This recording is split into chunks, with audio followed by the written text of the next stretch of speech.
Chào mọi người nhé, đây là chuyên mục test vợt. Lúc đầu thì mình định cầm cây 88D Pro 2021. Mình cân 65 ti 10 cân 8. Thì bắt đầu là đang thử dạo một quả, thấy là đối thủ mạnh, thế là quay ra mình chuyển chiến thuật, mình vào mình đổi vợt. Mình lùi vào mình cầm Victor BS12 bản màu xanh. Chị đồng cộ đánh khùng chị cười. Và đây sau khi đổi cầm BS12 ra thì mình cũng căng 65 ti, nhưng mà BS12 mình căng 10 cân rưỡi thôi. Và đây sau khi đổi vợt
Mình đang em giật luôn.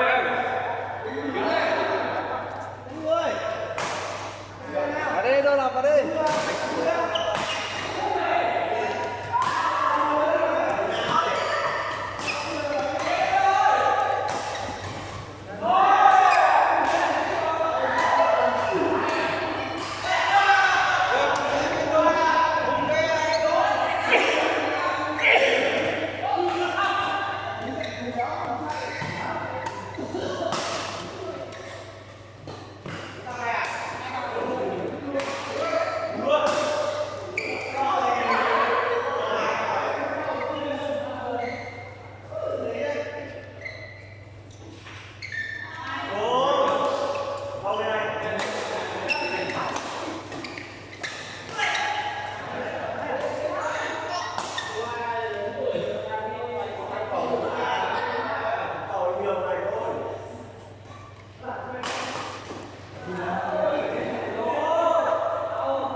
Vâng, và cuối cùng thì cũng giành chiến thắng.